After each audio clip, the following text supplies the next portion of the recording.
Power up with the Power Pod! Power up with the Power Pod! Power up with the Power Pod!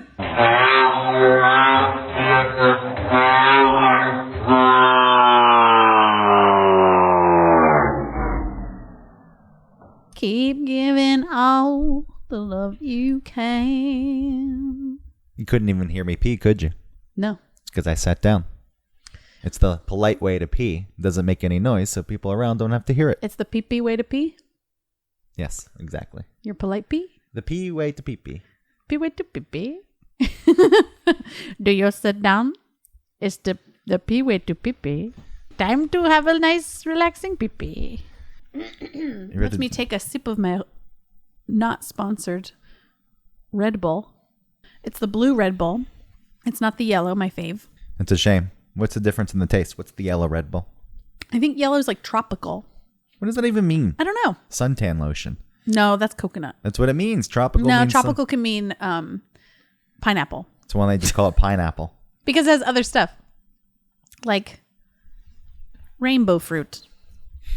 And sun citrus. And, that very tropical fruit, red ripe grapenberry. Oh, yes. That really puts me in a tropical mood. When I think of the equator, I think of red ripe grapenberry. Mm-hmm. And so juicy. the juiciest. Are you ready for the show? Miss Perfectionist. Miss Pixie. What? What is that? Miss Pixie?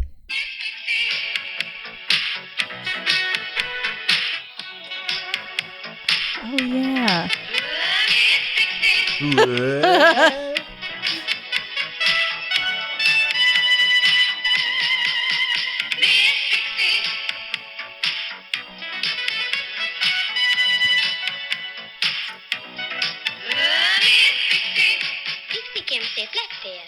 It's a wonderful toy. It's a head on a stick. And you can comb the hair. Well, you can do the hair. There was a little girl, like, giving that doll a blowout, curling it. Yeah, the head on the stick. Miss Pixie.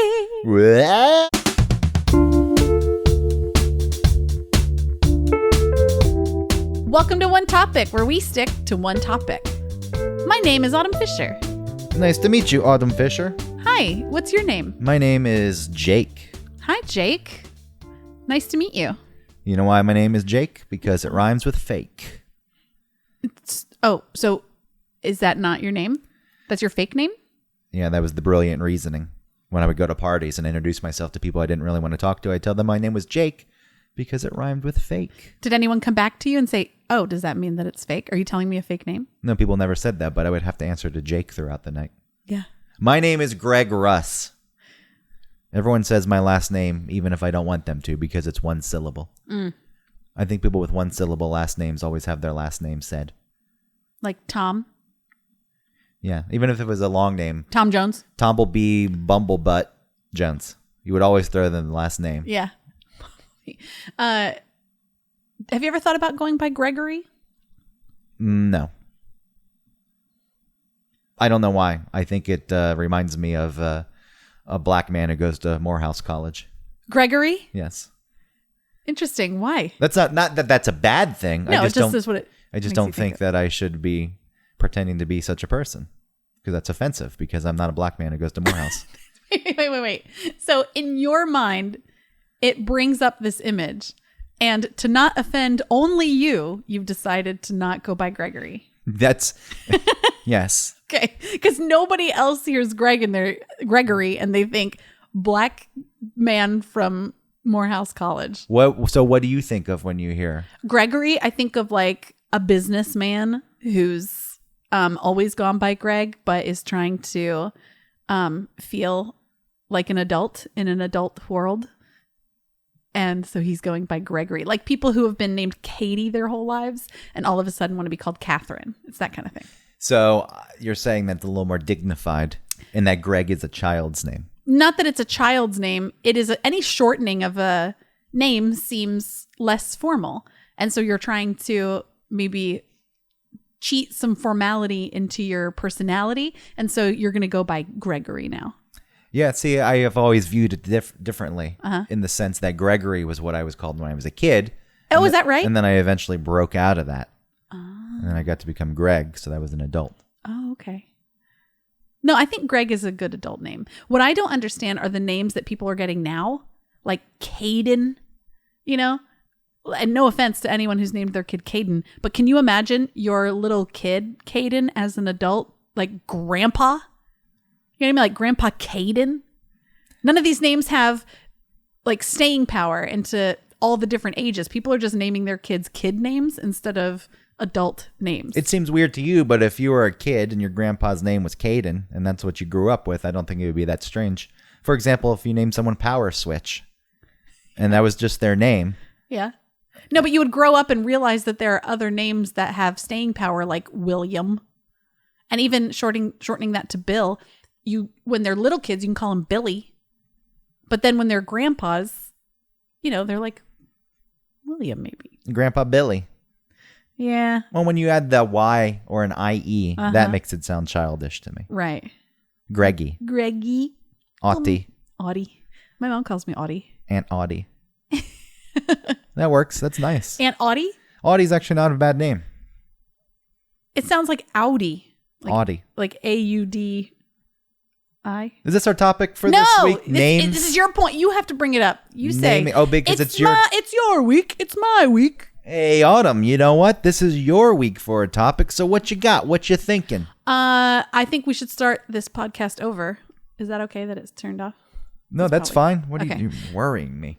Let me go check this computer now. See, things have to be perfect. Yeah. Well, that's a nice lead-in for this episode. What is this thing doing? Why would it do such a thing? See, it's gone to sleep. Well, it shouldn't go to sleep. This computer. It's supposed to keep running. Oh, I'm just going to set the sleep to 0. Okay. This is a trick I do at work. Yeah? Sometimes when I want to disappear for an hour, I just set it to an hour and a half. That way, if someone walks by and sees my computer, they'd think that I haven't been gone that long because it's not asleep. Because it's not asleep. Oldest trick in the book, I'm sure, but I still feel like I'm pulling a fast one on people. Okay, there. Yes. Now we're set up. Things should be perfect. Good, because this week's topic, I want to talk about perfectionism. Because you are a perfectionist. Well, it turns out maybe I do have a trait of perfectionism in me. You do. Let me tell you. And if you misspell something in a text or you get a fact wrong, you apologize profusely. You want to hide. You become meek. Like there's a real embarrassment that washes over you if you make a small mistake. Yeah. Which I think is ridiculous. And this is I said, what is this? What is this perfectionism that's going on with you? Yeah. Auntie? Yeah. I've always thought of people who are perfectionists, which is a type of perfectionism, that the people who, never have a hair out of place, never, always do or say the right things. Like I feel like Southern women. Southern women are the perfectionists? Well, I feel like there's a push on a lot of like Southern culture to be perfect, like the perfect hostess, the perfect wife, the perfect mother. As a woman in your looks and going out into the world, you need to look a certain... You should always be self put together. You never know who you're going to run into, And I'm not that because I'm fine with, No, yours is more of an anxiety disorder. It's more of a like a social something where I want to always like I want to always have something to say. I don't want to be caught in awkward moments. And so I need to behave in a certain way. And if I don't, or if there's an awkward situation, I feel like it's my job to make that situation not awkward. And if I don't, then it's my fault that it was awkward. Like I should have done something. Yeah, I've got a list of things here. Okay. And this will help us put you in that box because people like to have, they like being assigned traits. And for example, when I started going to therapy, I really pushed my therapist to give me some diagnosis. It just makes it easier. It's like, I want a diagnosis so I can understand what's going on. It fits neatly in a box at that point. She says it doesn't work that way. Yeah. Not everyone gets a diagnosis. Okay. Sometimes these things are a little more free flowing than that. But in your quest for self-discovery, we can maybe get this assigned to you. So 8 signs that you're a perfectionist. Okay. Tell me if this fits. Sure. Despite your search for perfection, you never feel perfect. Oh, of course. Isn't that everyone? Well, I think that the idea is some people realize that you don't have to be perfect. Oh. So therefore it doesn't consume them. It's Okay. it can be. Well, the answer is yes to that one. That's true. So in an That fits attempt, me. to be perfect, it's a goal that you have set that you will never, ever reach. So it's just destined for failure because you're working towards perfection, but you will never feel perfect. Sure. Yeah. You cannot accept and celebrate your success.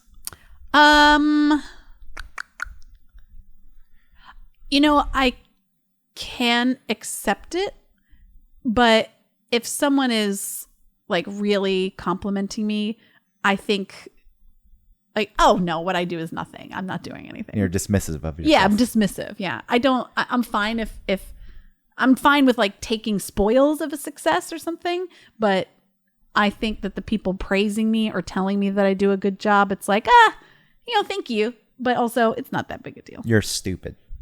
That's what I think to people when they say something nice to me. It's like, come on. Oh, I don't think it's they're stupid. I think You it's like stupid? I've fooled them. Not that they're stupid. This is certainly something that I struggle with myself. You cannot Okay. accept and celebrate your success. Yeah. I've done plenty of things in my life that I look back on and say, wow, that's cool. And it should be a success. But in my mind, it's always been, that's not where you want to be. Who cares if you did that all right? That's still a failure. That's a success for a lesser person. Right. I But see you're what you mean. above this. Yeah. Not mean, don't get me confused in saying as a person who would think that they're better. Right. Just saying you're above this doesn't mean that I think I'm better. Because you can be better than that. I think I'm a piece of shit, and I understand that. And that's where true genius lives, is knowing that you're a piece of shit. Everyone's a piece of shit. Yeah. I just want people to accept that. Then once you set that framework, you can work within that. And then I can say, I'd like to be perfect, even though I'm a piece of shit.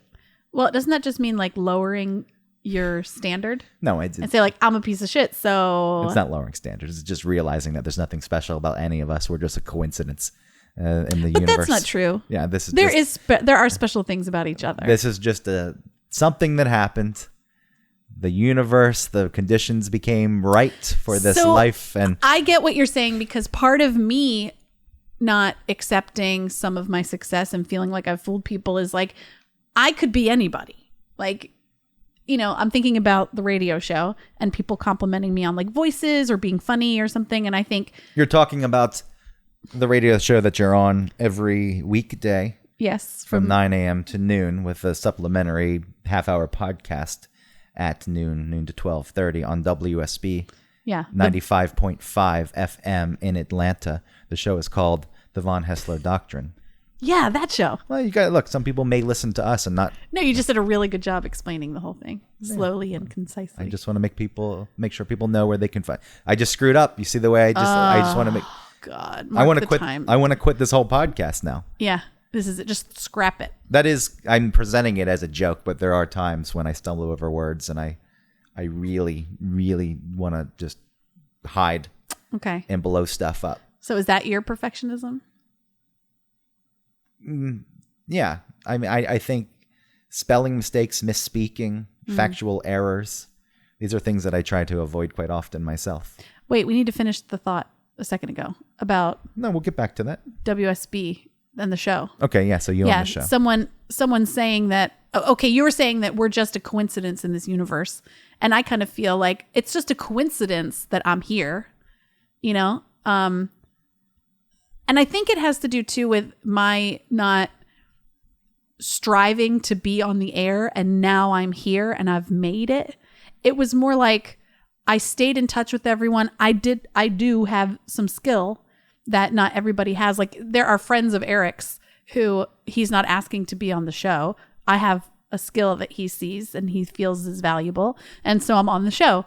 And instead of just knowing that and always feeling like, yeah, I'm doing a great job, when someone tells me that I'm funny or that I'm doing a good job, I think I could have been anybody. There's somebody else out there who also can do these voices. It's not just me. But maybe it's not. Maybe it is. Maybe no one would do them as well, or I don't know. But even that seems very conceited. I have a perfectionist idealized image. So I have an idealized image of myself that I like for people to know or see. And I think that maintaining that means that sometimes I act in a perfectionism way. I don't know if that was presented properly, perfectionism way. I know it wasn't. You just made a mistake. I did. Now you get out of here. Let's shut this show down. I'm sorry. Get out of here. I'm sorry that I'm not dismissing what you say. Okay, so going back to the show, I think the way I view it, the radio show that I'm only on, not as much as you, but being on that show does not make me special in any way. I don't think I'm better than anyone else. But within the show, within that context, that's already been set. I want to be perfect on the show. Oh, okay. So that's the difference. This pursuit of perfectionism doesn't mean that I think that I'm any better than anyone else. But when I'm doing something, I do want it to be perfect. And it sounds like you're saying, well, maybe you're having a hard time accepting that you should even be on the show. Some imposter syndrome. Is that going on? I mean, a little bit. In some ways, I do know that I am bringing a skill, and that maybe someone could do an impression, but they wouldn't be able to be as quick. Or maybe someone could, do a lot of improving, but not know when to hold back. You know what I mean? Like, I feel like I do bring something to the show that's specific to me. But I also feel like you said about the randomness of the universe and everything, that, if it wasn't me, then the show would be fine without me. And, okay, so you cannot accept and celebrate your success. There you go. Just a little bit. We've established that one. I'd say half of yes. You don't allow yourself any mistakes. So, because we're using the radio show as an example, but I think this applies across the board to you. Let's say you make a statement on the air and it was wrong, and you find that out later. Yeah. How do you feel at that point? Oh, very embarrassed. Like I replay it in my head.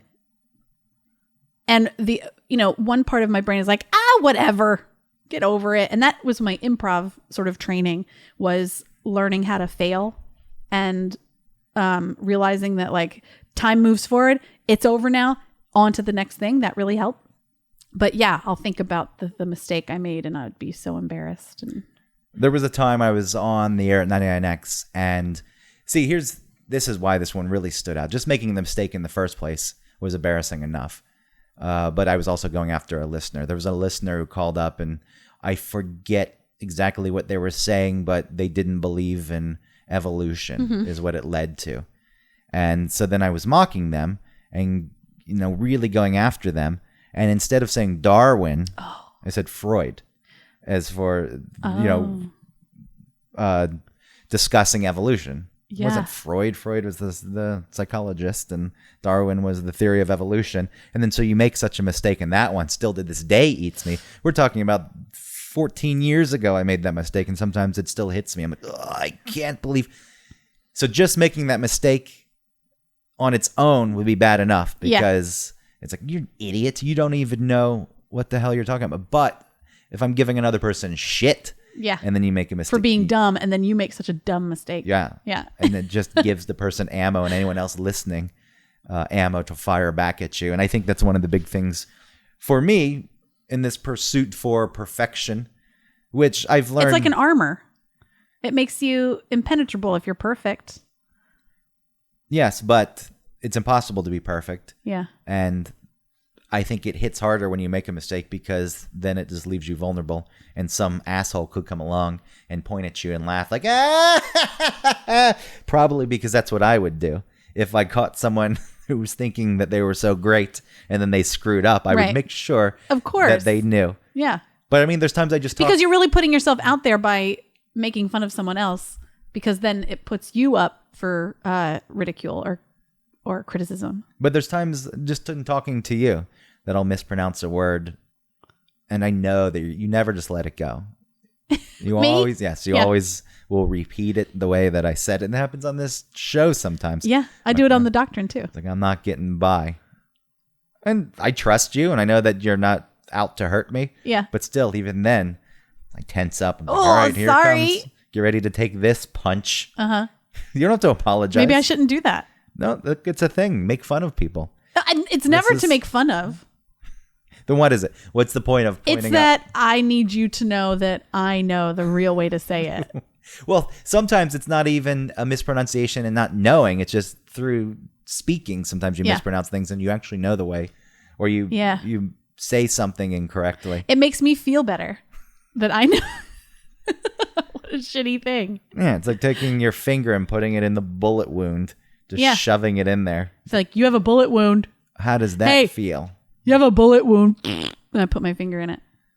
It's I wrote this down. Placing inhuman goals on your human behavior. You know what I mean? You're placing, you're saying I can't be a certain way when you're inherently that way. There's nothing you can do. You're going to make mistakes. You're going to say things wrong. Not acceptable, though. Yeah, unacceptable. How dare you? Continuing on this list, this one's totally. You put up a front insisting everything is perfect. I never say things are perfect. That does hit me pretty hard. That one? Yeah. It hit you hard? Mm-hmm. Why? Because that is... I'm not putting on a show, of like people who's like, oh, everything's great. This is great. And I'm just the greatest. And I'm not that. I'm just like, it's good. Like, everything's fine. No complaints. But maybe things aren't really fine. Well, that's different. That's just, you don't want to tell people what's good. No. No. No. This is like, I am not paying attention to the things that maybe aren't okay. Because if I don't deal with anything, then everything's fine. Is that what that means, you think? Well, you put up a front insisting everything is perfect. Yeah, I think you put up a front for yourself, not even necessarily for other people. Yeah, definitely. Because I really don't feel like, when you think about, like I said in the beginning of the show, when you think about someone who's a perfectionist, the like stereotype of that, I don't feel like I'm that. I'm some other like subset of perfectionism. Well, you're just thinking of purely physical perfectionist who cares about their looks and everything needs to be perfect. Yeah, like their house has to be a certain way, or they have to live a certain lifestyle. I'm not like that. But there is a part of me that feels like I should be a certain way. And no one is putting that on me. It's myself. Is that I should be a certain way. I should act a certain way.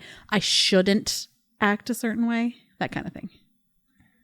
The front, insisting everything is perfect when it's not.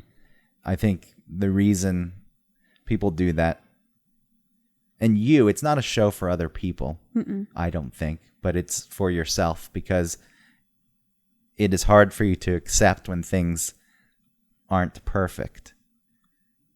Like you said, an idealized image. And part of your idealized image seems to be this person who doesn't make any mistakes or has everything figured out.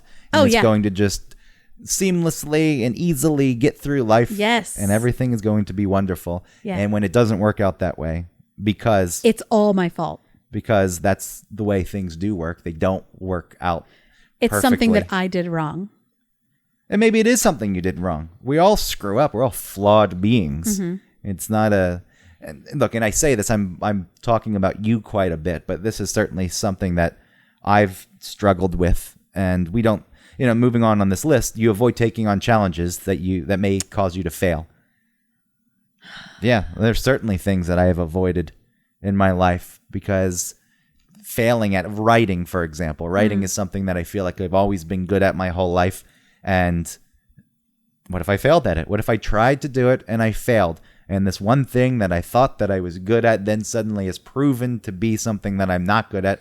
It's also not that clear cut. You could fail at it and still be good at it because you need to learn things about it and you need to hone the skill. But, even writing in general, it gives me so much anxiety because when you're writing something, and I'm talking about, a short story, fiction of something, it could be anything, but those are the things that give me the most fear. When you're putting your thoughts down for the first time, you're organizing things. You're organizing thoughts. You're creating a story. You're going to rework it. There's going to be different drafts, but I cannot stand having a working draft on paper because it's proof that if someone else comes across, if I die and they see this thing, like, what the hell was this? This was the biggest pile of garbage I've ever read in my life. And, there's something very unsettling, even though I know it's a process. I hate the process because the process, until you get to the end, and even at the end, it's probably not perfect, but, the process itself, the pursuit for perfection, is messy. And I don't like that. Okay. So, I'm talking about you quite a bit, but I'm also probably projecting a lot onto you. I don't think that one is me. That you avoid taking challenges that may cause you to fail? Right. I don't think I do that. I'll try. And if it... Is there something that you really enjoy that you like to do? I'm just trying to think that maybe you have avoided. Usually creative, I feel like. Yeah. Because creative pursuits are often a reflection of a person, like to themselves. Uh-huh. Like, this is me. It's not like I tried to make some chicken and the chicken came out overcooked. Right. It's like, okay, well, that stinks. And especially if you're cooking for someone else, you don't want them to have rubbery chicken, but that's not necessary unless you're a chef. But if that mistake happens, it's not a reflection on your worth. I don't know though. That's a good example because if I was making something, I do it with baking. Something I bake could be perfectly fine, but it isn't how I wanted it. It isn't the way it looks in the picture. And it's because I didn't do something, like, not that I didn't follow the directions correctly. It's just like it wasn't turning out, and I'm so embarrassed by that. And I just want to throw it away.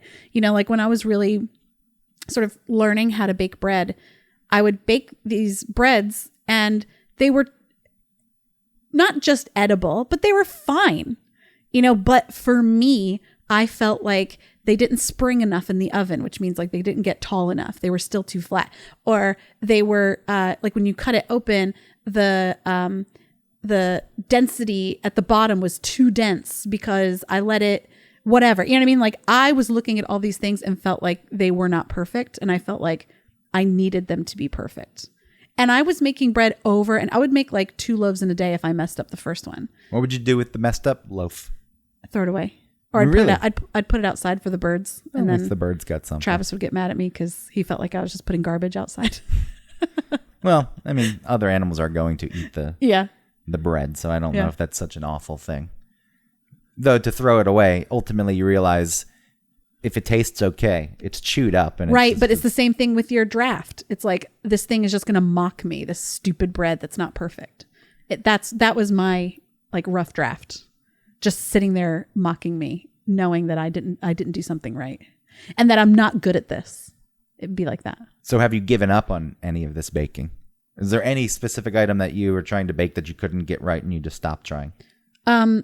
Weirdly, pizza dough, because it's really hard to make your own pizza dough and get it in the oven and then get it out of the oven. Because like if you don't make it strong enough, then it like seeps down between the wires, or it gets stuck to something, or you have to have like cornmeal. Like it's a whole thing. So I've done it before. I didn't have a pizza stone, and I did it this like hack way where you put a upside down cookie sheet in there to like warm up in the oven like a pizza stone, and you use it, but then it was sticking to the thing. It was horrible, and it was so embarrassing. The pizza was edible. It tasted good. The bread, especially, like the dough itself really did taste good. I really liked it. But I was so embarrassed that like it was all messy and like folded because I couldn't get it off of the thing into the oven. Like, it was horrible. And I never made it again because I was like, I can't do this. Forget it. Was that the only time you tried to make it? Yeah. So there you go. You you tried the challenge. Yeah. But you failed at it. Uh-huh. And then you never tried it again. It seemed too difficult to get even acceptably right. I couldn't do it. But I think with continued effort, you could have learned to do it. There was Yeah. no need to never try it again just because you didn't get it right the first time. And at that point, what do you... I feel like I've deemed myself good at baking. And when I don't do something right, I feel like a fraud. Like, "Ugh, you're not good at baking. Why do you say you're good at baking? You're not." That's what I think to myself. I'm trying to piece this together because there's a pursuit to be the best at things almost immediately, but there's also a lot of feeling like you're not worthy and Yes. you're fooling people. So when you were talking about other things like creatively, I do know how to do some editing and like in the audio software stuff like Audacity? No. Audible? No. Audition? How do you feel after getting those names wrong?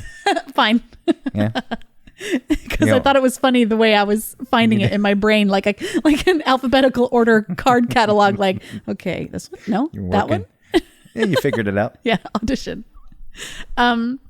Yeah, I know how to do some things on there, and so if I were given some task to do that I wasn't very familiar with, I would enjoy the challenge. I wouldn't not do it because I didn't know how, but I would say that I'm finished and turn it in, and I would need it. No, I would really, really want the person who gets it to think that I did have all the experience and that I did know way more than I actually do, so that they would like be impressed, you know?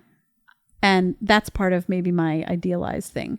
And if I send something to them and this like weird little thing isn't done that everybody knows how to do, if you know how to work this program, that I don't know why you wouldn't do this to it, you know? And I don't do that. I'm like, oh, this idiot.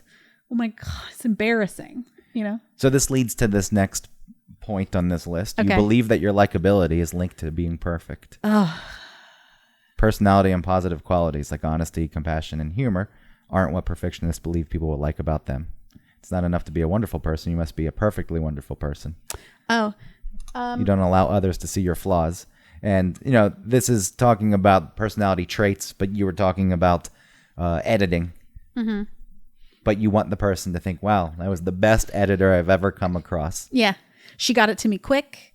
She did what we needed. I didn't bother them a bunch, asking a bunch of questions. I don't want to bother them. I want to be like the totally perfect way that they want me to be. So do you worry that people will dismiss you Yes. and not even want you around if you don't present yourself in such a manner? I wrote this down. Acting or reacting in the perfect way for fear the person being disappointed in you forever. Forever. Well, always knowing that like I tried this, like I didn't get this thing for that, or man, that time Autumn reacted this certain way, and I'll always remember it, and I'll always think of her as someone who does that to me and made that person disappointed. Yeah, where does this come from? Because I think any reasonable person wouldn't do such a thing, but it's a fear. It's a fear that I think a lot of people carry around with them. And I love flaws. Like it's weird because within conversations, I am drawn to people who are open with who they are, which means showing me their flaws so that I can also show them my flaws. But within that, I want our interactions to be a certain way so that we can bond a certain way. And I want to show them my flaws in the way that they want me to show their flaws. You know what I mean? It's like another like subset of perfectionism. It feels though you're still trying to be perfect in your presentation of your flaws. Yes. It's still highly curated. Yes. It's like, look, I'm a flawed person, but I'm only. But not too flawed. Yeah, look, it's cute the way I'm flawed. Yeah. Cute the way I'm flawed. Yeah, I'm you're gonna look at this and you're gonna think, oh. Part of me, like with the not farting, or like, you know what I mean? Well, that's just polite. I Yes. think letting them rip in front of people and forcing them to smell the gases Yeah. inside of your butt is not, Not polite. All right. You're going to say something else. But I'm saying within relationships, like still not ever being comfortable enough to fart, I guess. I don't know. I feel like that's okay. But I think it is part of this whole thing where it's like, no, I'm not a person who farts. Look at that. For me, that's just a neurotic Yeah. I just don't like the idea that I'm an animal, and farting is, a reminder that I am. See, So I to try. me, it's I don't want you to see me as someone who farts. Yeah, because God forbid Exactly. you farted. I'm and gross, and you'll always forever think I'm gross. Get out of here. Never come back. Not that. I don't think that How literally will dare you. happen, but it's this little like chunk taken out of this statue of myself that I'm giving you. Do you feel as though it diminishes attraction the other person Yes. has for you? Yeah. Well, where does this come from? I just want to know where those beliefs first formed, why they're there. Because, again, most reasonable people, even if it's the most god-awful, rotting egg meat fart in the world, and it is disgusting in the moment, I don't think I would dismiss a person, and I'm not attracted to you anymore. Now, don't get me wrong, there are some people who are... I worry about this, and I'm saying that viewing farts as I do in an erotic way, it could possibly get to the point where it all just disgusts me, and then I have to shut down or remove myself from humanity Okay. and isolate in an igloo somewhere and never come across anyone. But that's a very extreme thing. But the truth is, I'm not going to judge a person and not find them to be attractive anymore because of a bodily function that everyone...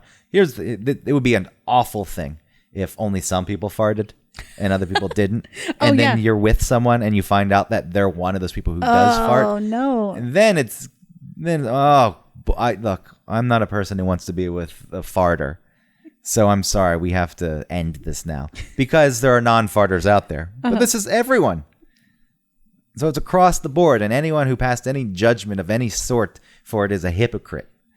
Right then and there, you should be dismissing them. Right. I've never come across anyone who's going to dismiss me because of it. It's my own. It's not anyone else putting this on me. It's all me.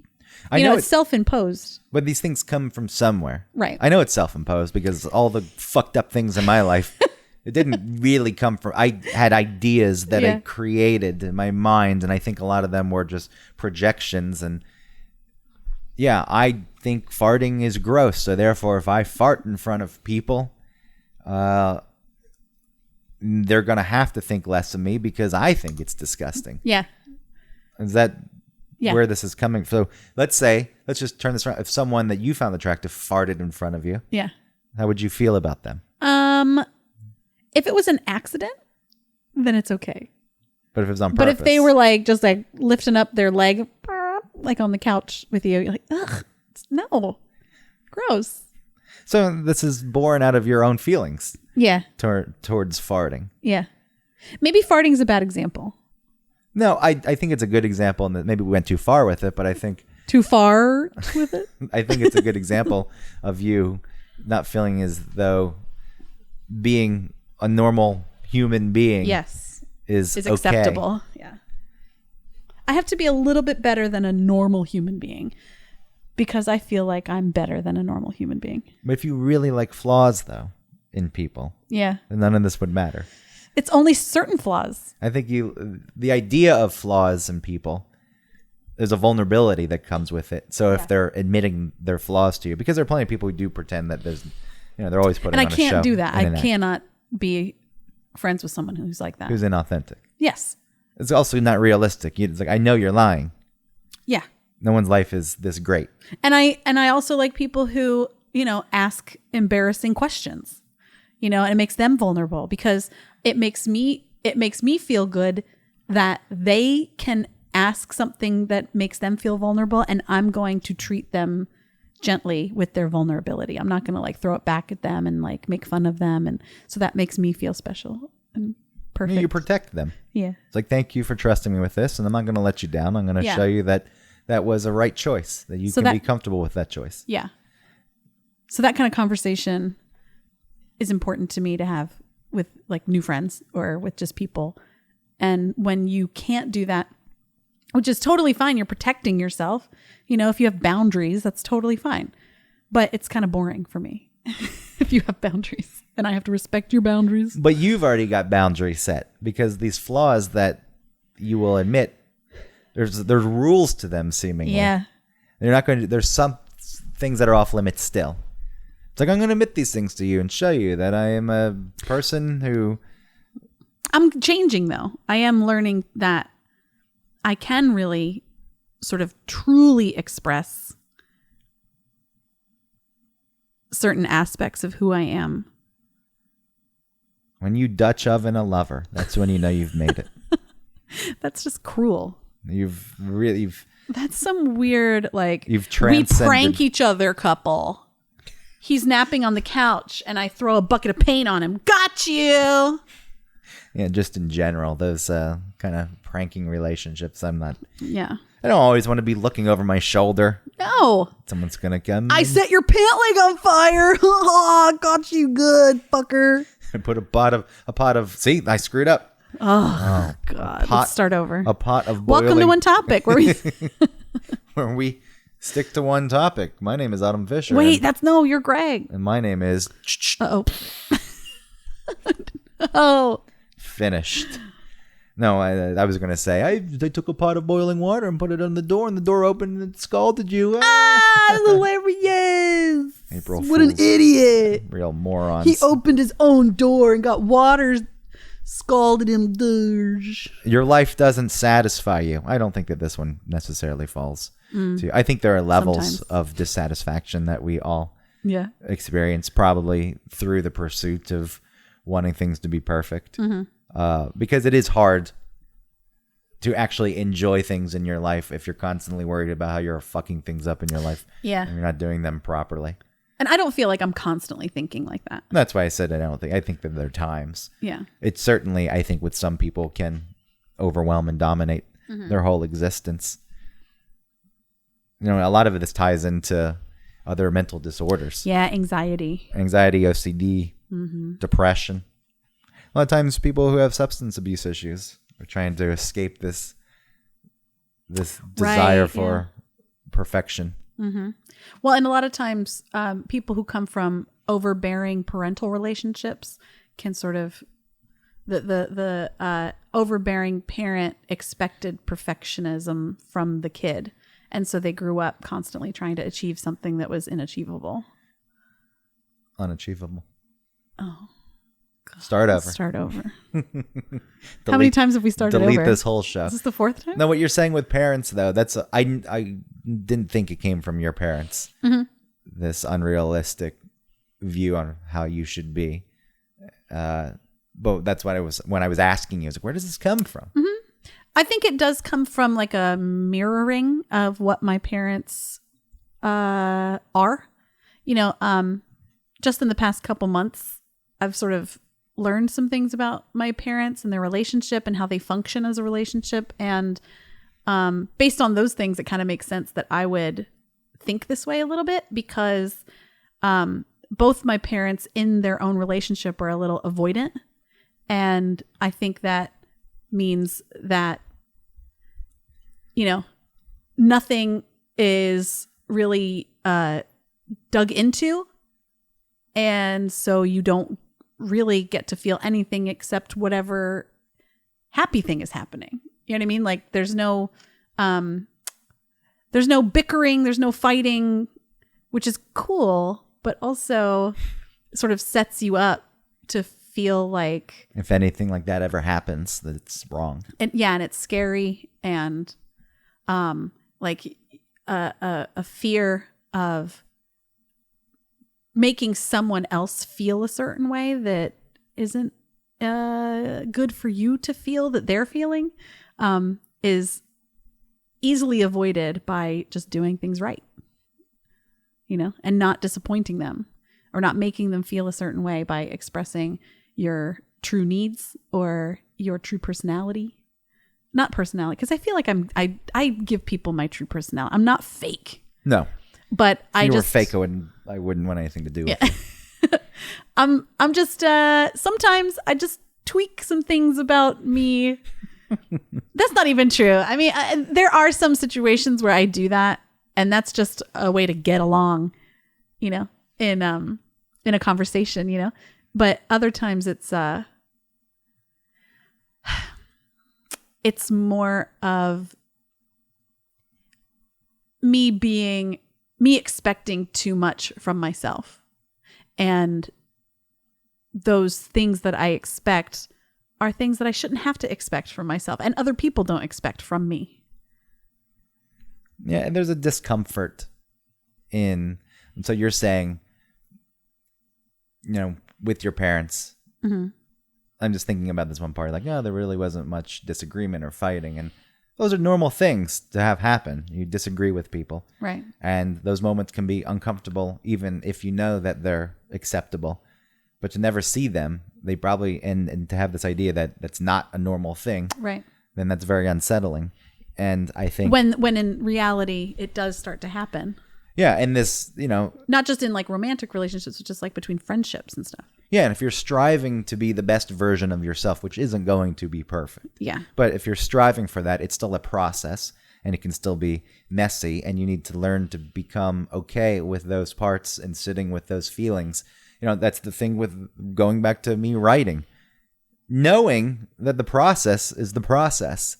Right. And whatever first draft is out there is not the final, so it doesn't need to be the best version. And that is still hard for me to sit with, even knowing that. So I avoid it. Yeah. It's so funny because when I hear you say it, it's like, why do you do that? It's so easy when you hear other people Yeah. talk about these things. Just don't do that. And why would you do that? And where is this lack of confidence coming from or whatever? It's like, why? That doesn't make sense. You shouldn't be like that. It's like, yeah, of course. Maybe you're actually right. And it's all self-imposed. Like, can't you just, if it's from you, then you can just change your mind and not do it. That's the hardest kind of switch. When it's self-imposed, you've created the system for some reason. And it's serving some fucked up purpose. So I yes, looking at it from as an outsider, you'd say, sure, just that's a very easy thing to say. Nope, that's if someone else is giving you shit for something, I think it's easier to dismiss them. Right. Like, shut up. Because again, I think if you're a perfectionist and someone calls you out on it, then you're like, yeah, I do suck. But no, you don't. You're like, hey, get out of here. You're wrong. I'm allowed to be like this. How dare you? Yeah. What it does lead to ultimately, though, at least with me, I was like, there was self-hatred. Because you're setting up unrealistic goals for yourself, and you're never going to meet them.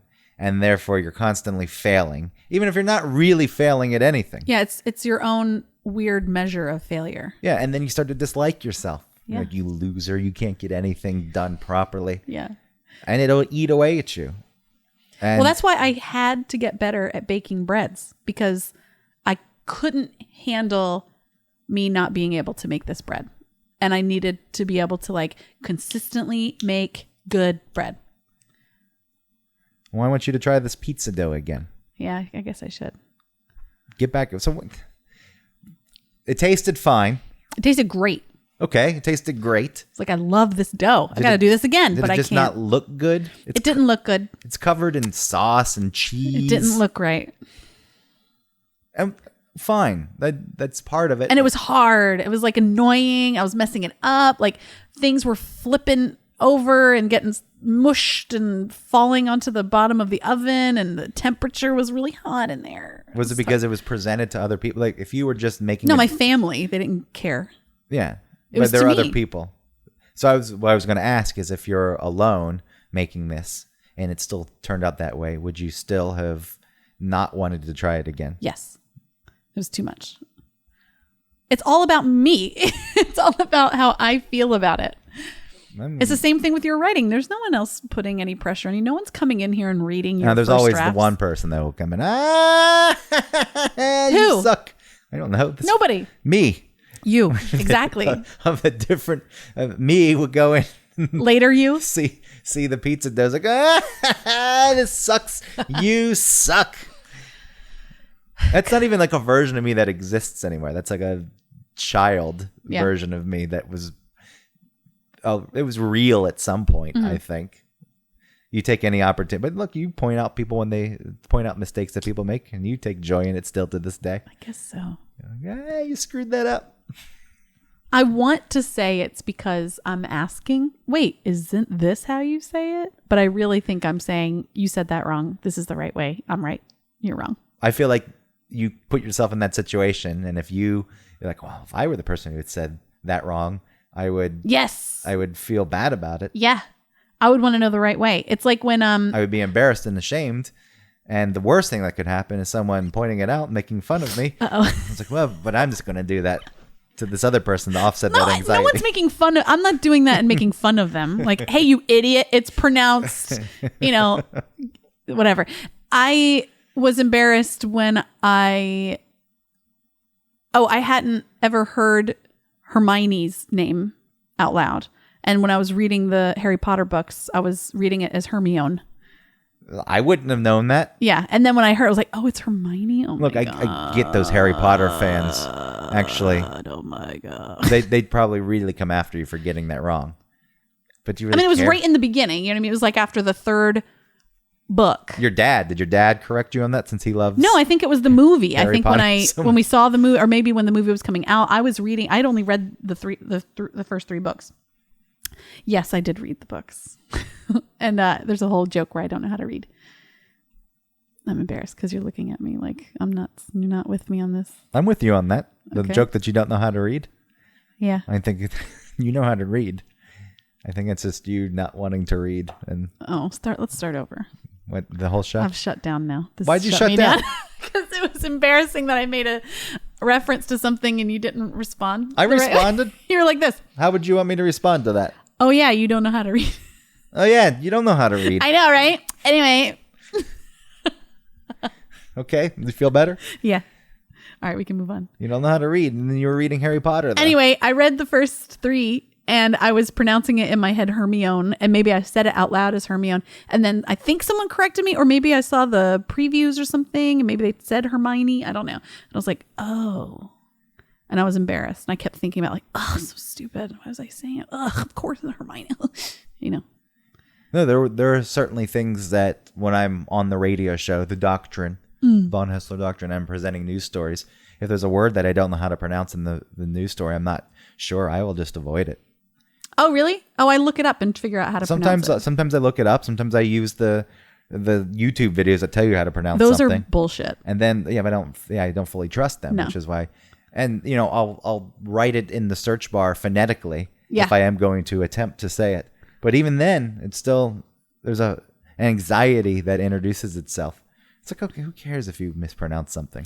Oh, I have name anxiety, which I hear is a real thing, where you are introduced to people and you're introduced to them and then hours go by and you're supposed to remember their name. I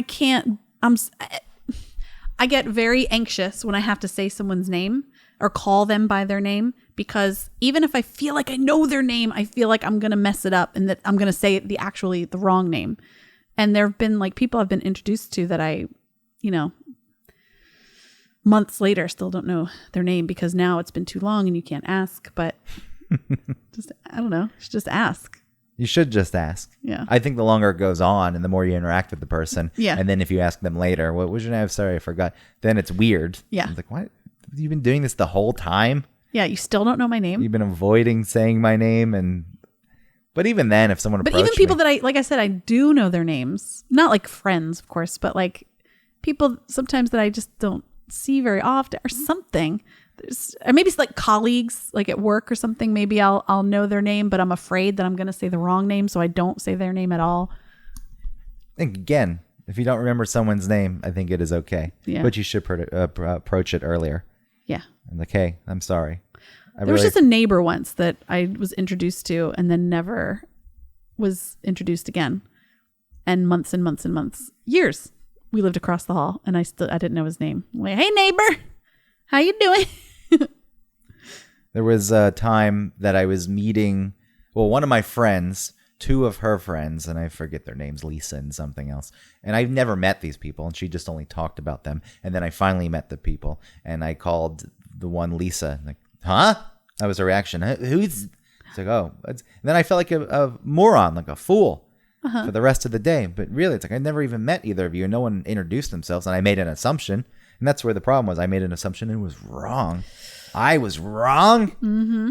Impossible. See, I'm mad at the other person for reacting that way. Well, yeah. I also thought she was a fool. Okay. She turned out to be a real idiot.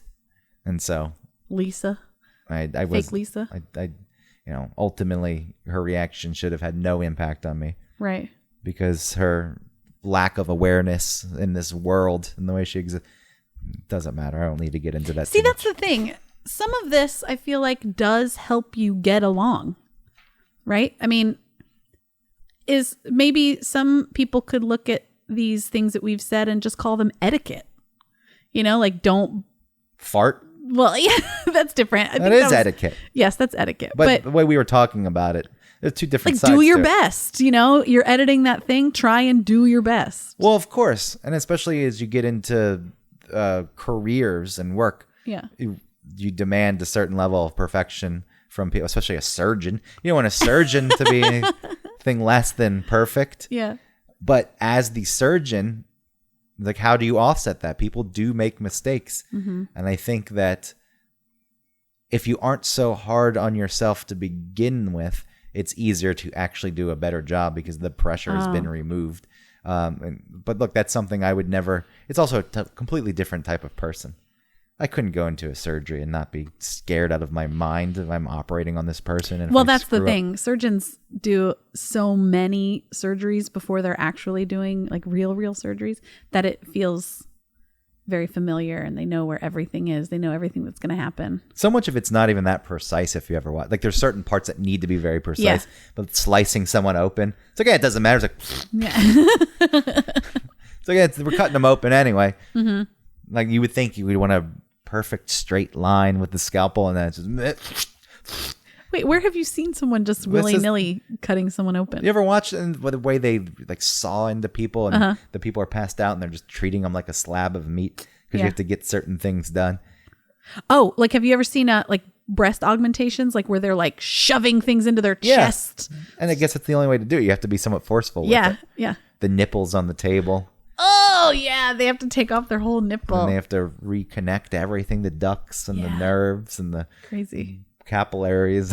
It's a strange thing. Mm-hmm. But yes, I mean, within that, there's parts where you really need to be perfect. So, as we talk about this, it's like, oh, it's no need to be perfect. Like yourself as you are, and know that you're unless you're a surgeon. Yeah. Unless you're a air traffic controller. Yeah, something where other people's lives are in your hand, then you better be perfect. Figure out how to do that. That's a little bit different. That's not a part of your personality. That's I know. It's a skill. Yeah. But even that, people screw up with their skills. It's just those are high stakes. Yeah. So, I didn't enter that kind of field for a reason. Mm-hmm. And I never even made the conscious choice not to. I just think somewhere it's like, no, I couldn't deal with that. No. And it's wild to me. Yeah. But there's certainly still a level of perfection that I demand of myself professionally, even though video editing, it's not high stakes.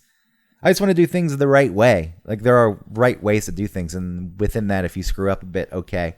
But even organization or thoughtful choices and making edits, like, yeah, I can operate like this, and it is okay to strive to be perfect as long as it's not hindering me negatively in other aspects of my life. And I think outside of work, existing and interacting with other people, there's more flexibility than you think. Yeah. Well, I'm learning and practicing. It has changed how I walk around. I think before, I said on the traveling episode or something or whatever, where I felt like I was being seen when I walk around by myself at the airport. And I think that has to do with some sort of weird imaging thing that I have for myself and how I look and how it's important that they see me the way that I want them to see how I look. But now I feel just different when I just walk down the street or something by myself. I feel, or just, shopping or whatever. It doesn't feel as much like I'm putting on a little show. It feels more like I'm just in my own body. Yeah, so feels good. You don't need to be perfect in your pursuit of not being perfect. Yeah. Look, it's all messy. This whole thing is somewhat messy, and you just have to learn to be okay with it being messy at times. Yeah. And, and to prove that and to take us out on the show, I think you should just let one rip into the microphone. A real one. Don't make a fart with your mouth. I want a real... I can't fart right now. Fart on command. I can't. Okay, well, you There's tried. nothing in there. You pushed. You pushed. I peed a little bit. Okay, that's fine too. Which peeing your pants is not as embarrassing as farting. Really?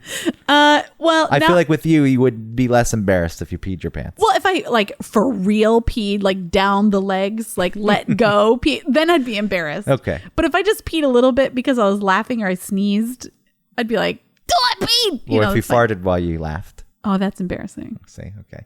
Well, we'll get there. Okay. One of these shows, we're going to end with you just... I know it's an old hack radio thing to fart. I know. in the I do microphone, think it's funny though when people do it. but for you to do it, that would be a real breakthrough. All right. A breakthrough with breakwind. Yeah, it's my A breakwind breakthrough. breakwind breakthrough. That's what we're aiming for. Okay. Thanks everybody for listening. You can find us online everywhere at One Topic. Follow us on Instagram, Facebook, Twitter. Like and subscribe. Rate and review. I love you. Bye. Bye-bye. Did I do that right? Start over. Okay.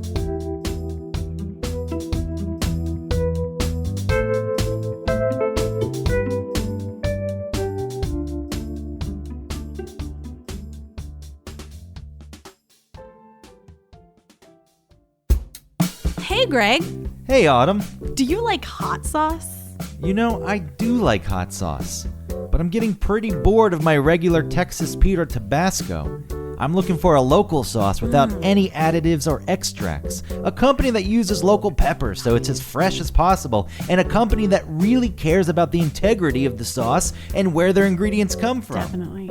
And hey, while we're at it, I don't want a sauce with too many ingredients. A lot of other sauces out there, they have all kinds of fillers. So I'd love to find a sauce with, I don't know, let's say no more than 5 ingredients. Maybe even, and I mean, it's crazy, but there's gotta be a company out there that hand processes their sauce.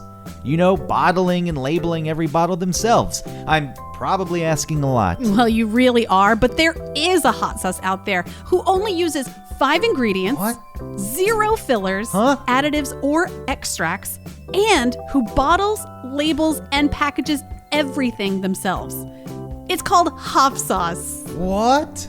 They're a small batch hot sauce company out of Chattanooga, Tennessee that's won Best Louisiana-style sauce in the country.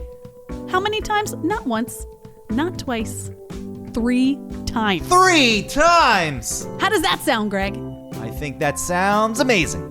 You know how you can get your own bottle of hot sauce? No, tell me please now. Hoffandpepper.com. And not only am I giving you the gift of the best hot sauce that you'll ever taste, I'm going to give you 15% off if you use the code ONETOPIC15. Hold on, that's Yes, get a pen and paper. 1 topic 15. Good. That's ONETOPIC 15, all squished together at checkout. You'll get 15% off your order and your life will be better. Thank you. You're welcome.